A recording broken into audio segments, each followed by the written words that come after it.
Hey you guys, I got a quick battle for you guys against Multi-HGW, otherwise known as Georgie. This is actually a battle I had on the DS, which is pretty awesome. So, without further ado, let's get this battle started. So, I'm going to start off the bat with my Jinx, because this is my lead Jinx with the counter, and he's actually going to lead off with his Sand Slash, which is actually really great for me, because I can just go immediately for the Ice Beam and just to scare off the Sand Slash, because the Sand Slash, I really don't want to set up rocks.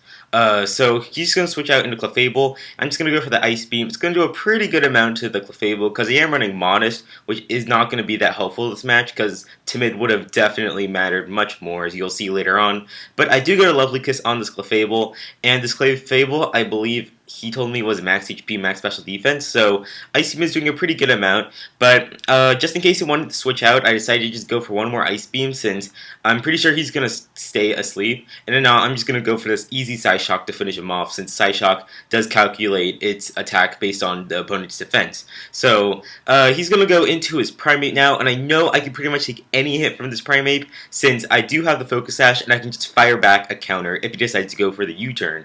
So he actually chooses to go for Stone Edge, which is fine with me, because then I'll just go for the counter and just KO this Primate, which is funny. I don't think Georgie really saw that coming, which is pretty funny. So now he's going to go into this Moltres. Now this Moltres is a really big problem. So I thought I could outspeed this Moltres because I thought it might be a sub-toxic set, but he actually turns out to be Life Orb, and that's really bad because now I can't outspeed it because I didn't run Timid, which really sucks because I wanted to get a Lovely Kiss on this thing, but I can send in my Aggron who's going to scare it off because I do pack the Sturdy and he's not going to be able to one-shot me even with the Fire Blast. So I'm just going to go for the Head Smash, and even with the Intimidate I'm going to do a huge chunk of damage to this Quillfish. Look at that damage, just ridiculous. After this Quillfish is max HP, max defense with Intimidate, and look how much damage I did. That's ridiculous. So I'm just going to switch out because I want to preserve my Sturdy on my Aggron for that Moltres or whatever other Pokemon he has on his team. So I'm just going to go into my Exeggutor who can resist both of Quillfish's stab moves, and now I'm just going to go make a sub on the switch. Now, here comes Uxie, and I thought this Uxie just might be standard Uxie with U-turn and stuff like that, and maybe a dual screening set, but he's actually making a sub, and I was like, oh crap, because I went for a Psyshock thinking he might go for a U-turn and then switching out into like Quillfish or something like that, but the fact that he went for a sub is like, oh god, it's a sub-call mindset, you know, and this is bad, because I'm thinking if he's standard sub-call mind, he must be running max HP, max defense, you know, because that's what most sub-call mindsets run. So I was like, okay, you know, that's okay. I'll just fodder Exeggutor because I can easily bring in my Stantler, who should be fast enough to revenge kill this thing, assuming that he's max HP, max defense.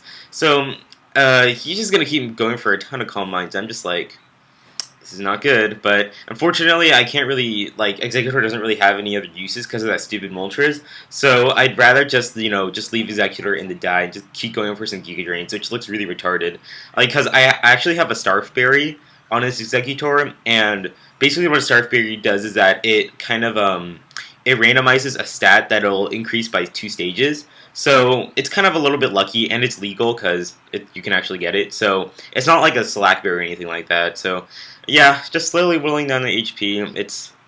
It's getting to the point where this Uxie is going to be able to break my sub in one Psychic, which is kind of a problem. So I'm just like, you know what? At this point, I'm just not even going to make a sub anymore. I'll just keep going for some more Giga Drains. I'm really hoping that I can break a sub before I die, so that way I can get a switch into my Aggron, and then I can just KO this Uxie.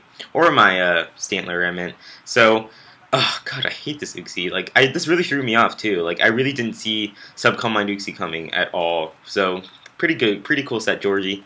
And he's actually gonna go for Psychic, and here I believe you're going to see that it does a huge chunk of damage to me. And at this point, I'm just like, you know, next Psychic should bring me to Starf Berry range, so I'm really hoping I can get kind of a cool boost, because right now, since I can't outspeed the Uxie, it's a little bit of a problem since I'm probably not going to be able to break his sub by the time I die. So unless I get a really cool unless I get like a speed boost from Starf Berry, which would be really awesome.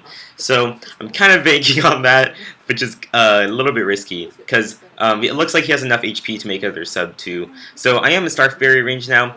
It activates, and I'm gonna get the speed boost, which is awesome because now next turn I am gonna be able to outspeed the Uxie, so that way he's not gonna be able to make a sub next turn and outspeed me. So that's perfect because that pretty much guaranteed the fact that I would, he's not going to make a sub, and he's going to have to finish me off, and that's awesome, because now I'm pretty much open to easily killing off this Uxie and outspeeding it, which is sweet.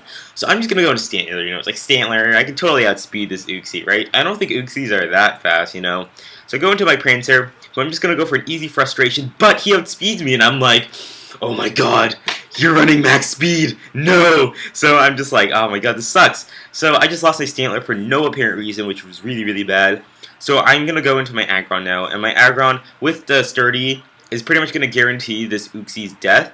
But now I'm just like, well, what am I going to do against Moltres now? So I kind of ran a calc halfway through the battle, and I saw that hidden power on that Moltres, and I'm assuming it's grass. So Corsola has like a 4% chance of living that, and I'm just like, you know what, I'll just bank on that, or I can bank on this Fire Blast miss, but that didn't work out, so I'm just like, come on, Corsola, you can totally live this Fire Blast, or this Empire Grass, like 4% chance, you can totally go for a Mirror Coat, right? So I'm like, it's going down, I'm like, come on, Corsola, but I don't live that, and I'm just like, okay, this is pretty much game, because I really don't have anything for this Moltres, which sucks. And just to kind of add more insult to injury, he's going to Fire Blast me, but I do live that. So technically, I could have maybe PP stalled him with Fire Blast or something, but I missed a Toxic, which is whatever. So that is going to be the game. So either way, I hope you guys enjoyed this quick DS battle, and I'll see you guys later. Feel free to answer the comment question of the day, and I'll see you guys later. Peace out.